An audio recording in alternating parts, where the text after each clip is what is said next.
صلی اللہ علیہ یا محمد۔ آج کا میرا یہ بیان بزرگوں کی کتاب اور ان کے اقوال اور ان کے لکھے ہوئے صفحے سے جو میں پیش کر رہا ہوں، اور تو ملاحظہ فرمائیں، کیونکہ اسلام کی بنیاد لا الہ الا اللہ محمد رسول اللہ ہے۔ صوفیوں کی اصطلاح میں لا الہ الا اللہ کے معنی ہیں خالق کا غیر مخلوق نہیں۔ مثال اس کی یہ ہے جیسے روشنائی سے حروف بنتے ہیں، پس روشنائی مثل خالق اور حروف مثل مخلوق ہے۔ جیسے روشنائی کا غیر حروف نہیں، یعنی ذات حروف میں روشنائی مظہر ہے، اسی طرح ذات مخلوق میں خالق مظہر ہے۔ اس لیے صوفیہ قول ہے مخلوق ہی مظہر خالق ہے۔ میں امید کرتا ہوں کہ بات آپ کو سمجھ میں آ گئی ہوگی، اور اگر نہیں سمجھ میں آئی ہے تو میں پھر سے ایک بار دہراتا ہوں، کیونکہ اسلام کی بنیاد لا الہ الا اللہ محمد رسول اللہ ہے۔ صوفیوں کی اصطلاح میں لا الہ الا اللہ کے معنی ہیں خالق کا غیر مخلوق نہیں۔ مثال اس کی یہ ہے جیسے روشنائی، یعنی قلم دعات روشنائی سے حروف بنتے ہیں، پس روشنائی مثل خالق اور حروف مثل مخلوق ہے۔ جیسے روشنائی کا غیر حروف نہیں، یعنی ذات حروف میں روشنائی مظہر ہے، اسی طرح ذات مخلوق میں خالق مظہر ہے۔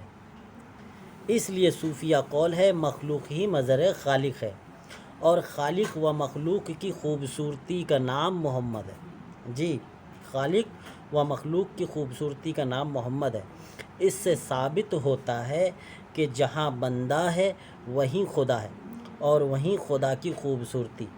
پس بندوں کے ساتھ ہر وقت خدا و محمد موجود ہیں۔ اس لیے صوفیہ اکرام بوقت عبادت حضرت محمد صلی اللہ علیہ وآلہ وسلم پر تصور قائم کر کے درود و سلام پڑھتے رہتے ہیں، اور جب وہ نورانی شکل سامنے آ جاتی ہے تو بآواز بلند کہتے ہیں السلام علیک ورحمۃ اللہ وبرکاتہ۔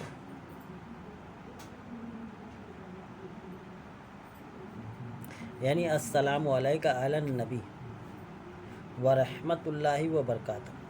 اسی عبادت کو اقیم الصلاۃ کہا جاتا ہے۔ خاصہ ہے کہ ہمیشہ خوبصورتی ہی دیکھی جاتی ہے، خالق بھی خوبصورتی دیکھتا ہے اور مخلوق بھی خوبصورتی پہ سیدا ہے۔ قرآن میں عبادت کرنے کا یہی طریقہ ہے۔ قرآن میں ایک آیت ہے، خدا فرماتا ہے ان اللہ والملائکۃ یصلون علی النبی یا ایھا الذین آمنوا صلوا علیہ وسلموا تسلیما۔ ترجمہ: تحقیق اللہ اور اس کے فرشتے ہر وقت حضرت محمد پر صلوات یعنی نماز پڑھتے ہیں، لہٰذا اے ایمان والوں تم بھی ہر وقت اپنے محمد پر صلوات یعنی نماز پڑھتے رہو۔ غور طلب بات یہ ہے کہ صلوات اس وقت ہو سکتی ہے جب کہ عابد کے روبرو محمد صلی اللہ علیہ وسلم حاضر و ناظر ہوں۔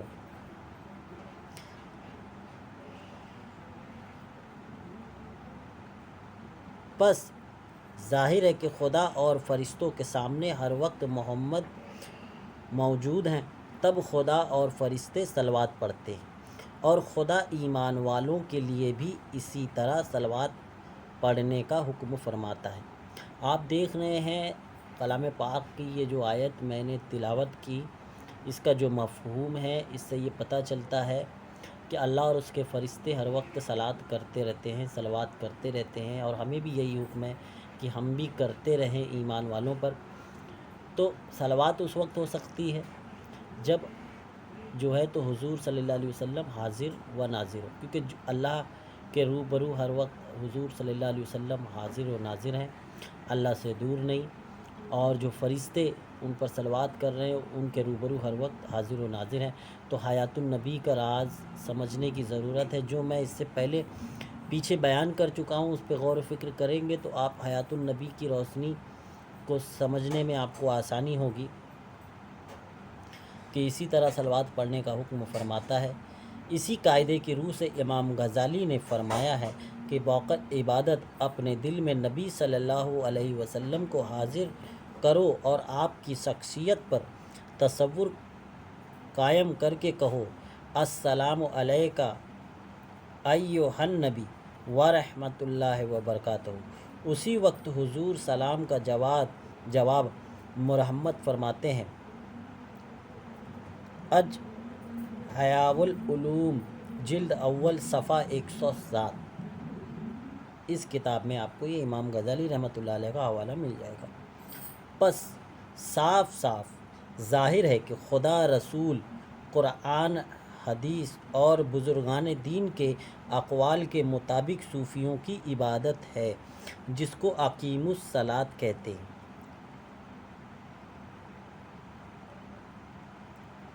جو مزید معلومات کے لیے میں ضروری سمجھتا ہوں کہ 1400 سال کے پہلے کے اسلام کو سمجھا جائے، کیونکہ دیکھیے اگر اسلام کو جاننا ہے تو اسلام کی جو جڑ ہے 1400 سال پہلے، وہاں جانا پڑے گا، وہاں کے پس منظر کو سمجھنا پڑے گا، وہاں کے معاملات کو سمجھنا پڑے گا، تب حقیقی اور صحیح طور پہ اسلام سمجھ میں آئے گا کہ اسلام کیا ہے اور اسلام سے ہمارا کیا رشتہ ہے۔ تو مزید معلومات کے لیے ضروری سمجھتا ہوں کہ 1400 سال پہلے کے اسلام کو سمجھا جائے اور کفار مکہ کے عقائد پر بھی نظر ڈالی جائے۔ یہ جی بہت ضروری ہے، کفار مکہ کے کیا عقائد تھے۔ صرف کہنے کے لیے زمانہ جاہلیت اور کفار مکہ مشرکین عام بولی ہے، مگر اس زمانے کے لوگ بہت ہی پڑھے لکھے، علم و حقیقت میں ماہر تھے۔ اس کے علاوہ زمانہ جاہلیت والے نماز، حج اور قربانی کے بخوبی پابند تھے۔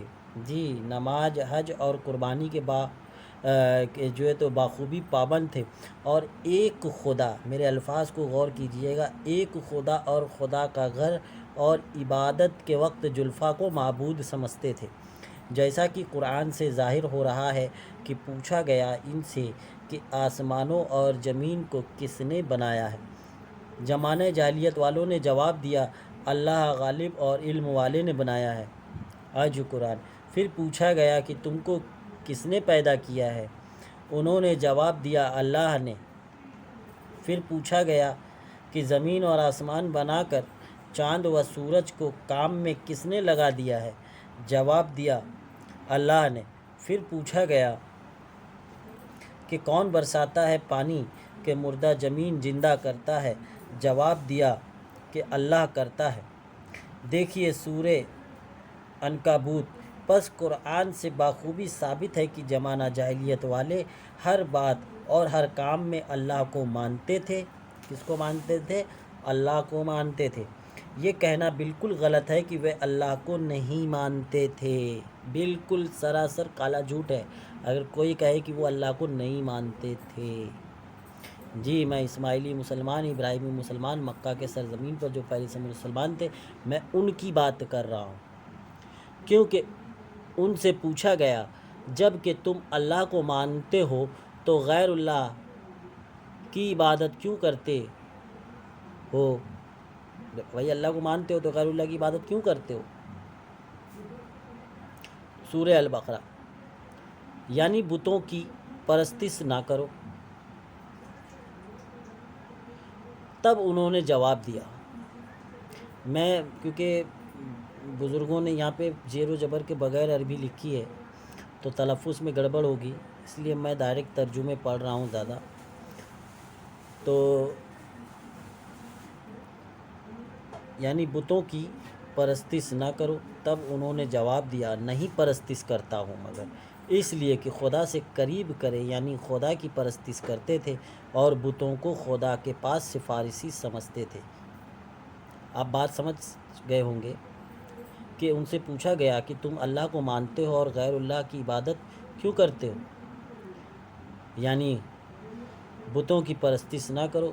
تب انہوں نے جواب دیا نہیں پرستش کرتا ہوں، مگر اس لیے کہ خدا سے قریب کریں، یعنی خدا کی پرستش کرتے تھے اور بتوں کو خدا کے پاس سفارشی سمجھتے تھے۔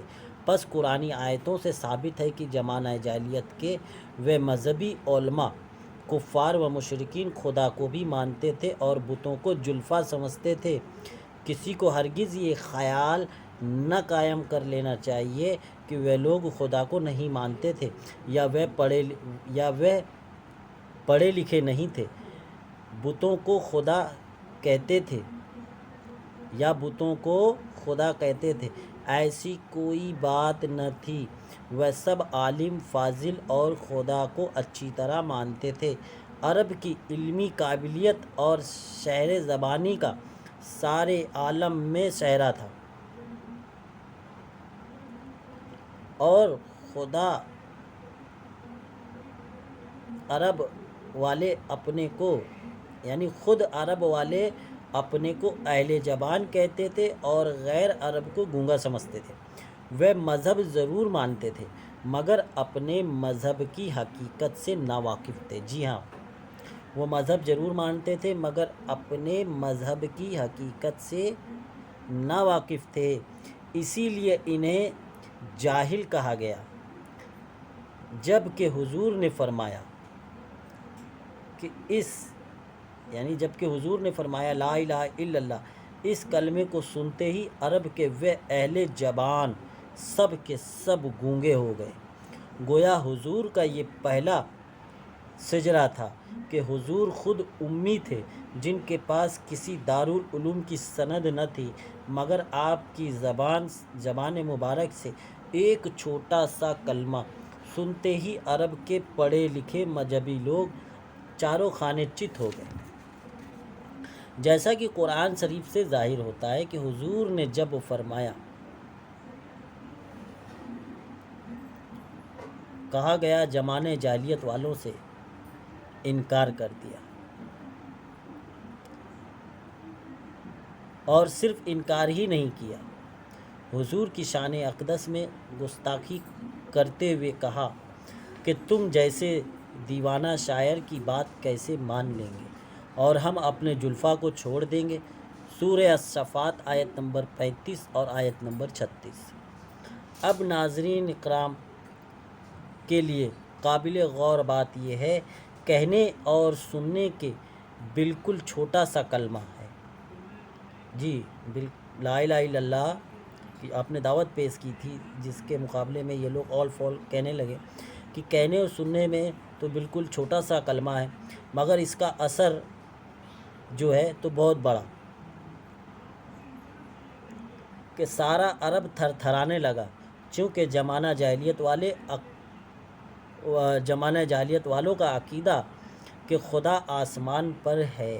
جی، ان کا عقیدہ سمجھ لیجئے کہ خدا آسمان پر ہے اور 360 جلفہ زمین پر ہیں، یعنی خالق کو عرش پر اور مخلوق کو فرش پر سمجھتے تھے۔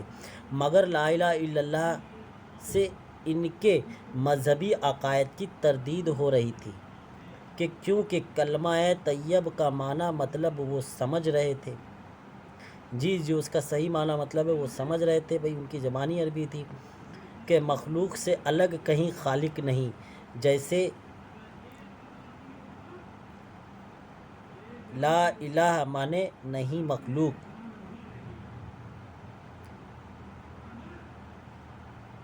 الا اللہ مانے خالق کا غیر، یعنی خالق کا غیر مخلوق نہیں۔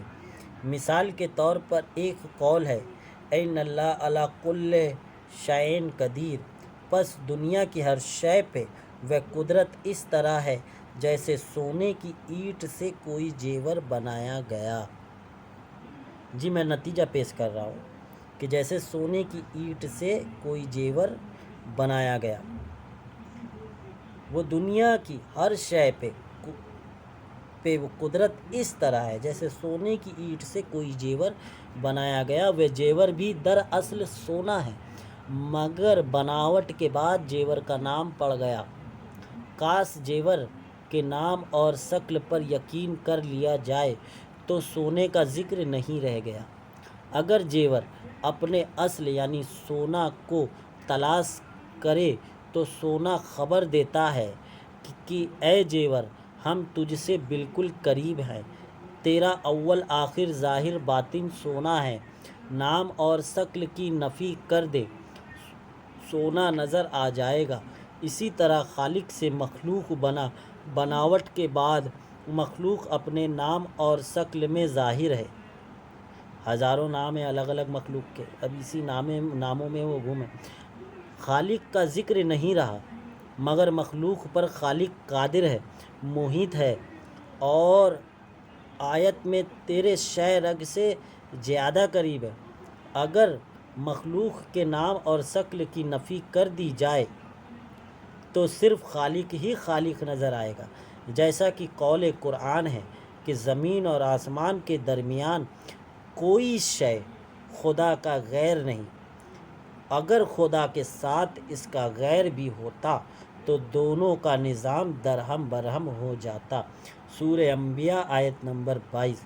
میں پھر سے بات پیش کر رہا ہوں، اس الفاظ کو، اس جملے کو پھر سے غور سے سنیں، سمجھیں اور اس کو نوٹ کر لیں کہ اگر مخلوق کے نام اور شکل کی نفی کر دی جائے تو صرف خالق ہی خالق نظر آئے گا، جیسا کہ قول قرآن ہے، زمین اور آسمان کے درمیان کوئی شے خدا کا غیر نہیں، اگر خدا کے ساتھ اس کا غیر بھی ہوتا تو دونوں کا نظام درہم برہم ہو جاتا۔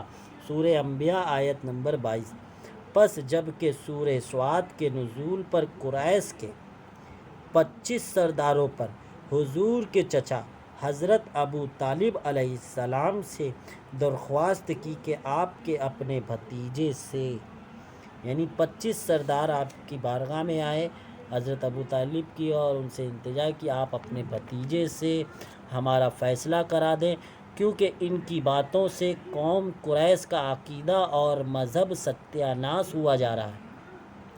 حضرت چچا بزرگوار نے حضور سے دریافت کیا کہ تمہاری قوم یہ دریافت کرتی ہے، بتاؤ تم کیا چاہتے ہو؟ حضور نے فرمایا، میں ان سے صرف ایک کلمہ چاہتا ہوں جس سے عرب اور غیر عرب سب اس کے متی ہو جائیں۔ حضرت چاچا نے پوچھا، وہ کون سا کلمہ ہے، کیا ہے؟ آپ نے فرمایا، لا الہ الا اللہ، نہیں مخلوق خالق کا غیر۔ یہ جواب سن کر قریش کے سرداروں نے کہا، کیا بنا دیا؟ جی توجہ چاہوں گا، قرآنی بات ہے کہ جب حضور نے کہا کہ نہیں مخلوق خدا کا غیر، خالق کا غیر، یہ جواب سن کر قریش کے سرداروں نے جو کہا وہ قرآن بیان کر رہا ہے کہ کیا بنا دیا ساری خلقت کو ایک خدا، یہ تو بڑے تعجب کی بات ہے۔ آج قرآن یعنی لا الہ الا اللہ کو سن کر وہ حیرت میں پڑ گئے، طرح طرح کی باتیں کہنے لگے کہ ایسا تو ہم نے کبھی سنا نہیں، اگلے پیغمبروں سے یہ تو منمانی بنا کر سب باتیں کر رہے ہیں۔ ان باتوں سے قرآنی آیات ہے کہ نہیں سنی یہ باتیں مگر منمانی بنا لینا ہے، سورہ صفات۔ تو آپ توجہ کریں، غور کریں کہ یہ 1400 سال پہلے کا اسلام ہے کہ وہ کفار مکہ اسماعیلی مسلمان، ان کو جو ہے تو ان کا یہ عقیدہ تھا کہ وہ 360 بتوں کو اپنا جلفہ مانتے تھے۔ آپ سورہ زمر کی آیت نمبر 3 اور اس کی تفسیر در منصور آپ پڑھ کے دیکھ سکتے ہیں، آپ کو پوری ڈیٹیل مل جائے گی کہ وہ جلفہ مانتے تھے، ان بتوں کو اپنا خدا نہیں مانتے تھے۔ یہ ہمارے ساتھ کالا جھوٹ ہے۔ جیسے کہ مولوی صاحب نے کلمے میں لا کے بعد الہ کا ترجمہ جو ہے تو معبود کیا ہے، جبکہ الہ کا ترجمہ جو ہے سفارشی مخلوق ہے۔ جی سفارشی جو ہوتا ہے وہ مخلوق ہوتا ہے، تو سفارشی مخلوق ہے، معبود نہیں ہے۔ تو بولنے کا مطلب یہ ہے کہ یہ مخلوق سفارشی کو کیوں آخر معبود ترجمہ کر رہے ہیں؟ کیا یہ کفر نہیں ہے؟ بھئی مولانا روم نے فرمایا تھا مولوی ہرگز نہ سود، تو یہ وہی بات ہے کہ آپ نے یہ بھی کہا ہے کہ کہ جو ہے تو کلمے میں غلط فہمی کی وجہ سے کچھ لوگ 4 شرک اور 2 کفر کرتے ہیں، تو میں آپ کو ایک جو ہے تو کفر یہاں پہ ظاہر کر رہا ہوں۔ تو یہ آپ دیکھ سکتے ہیں کہ انہوں نے جو ہے تو الہ کا ترجمہ جو ہے تو معبود کیا ہوا ہے۔ تو غور کرنے کی بات ہے کلمے میں کہ نہیں کوئی معبود سوائے اللہ کے۔ اب اللہ کے لیے کے کا ورڈ استعمال کر رہے ہیں، سوائے کا ورڈ استعمال کر رہے ہیں۔ سوا اور سوائے یعنی ایک وچن بہو وچن، سوا ایک وچن، سوائے بہو وچن، کا کی کو کے کئے کو کو۔ اللہ کے لیے کی نہیں آ سکتا، کی مؤنث ہے۔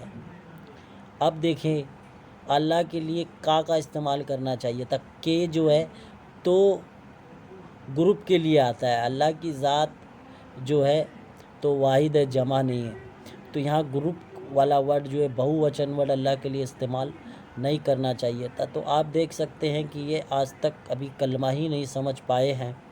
مولا ان کو عقل دے، اور جو ہے تو اگر میری باتیں جو ہے آپ کو پسند آئی ہوں تو میرے لیے دعا فرمائیں۔ اسی طریقے سے میں بزرگان دین کے جو ہے تو لکھی ہوئی کتابوں سے آپ کو باتیں پیش کرتا رہوں گا۔ میں آپ کا دوست حسن چشتی، صلی اللہ علیہ یا محمد۔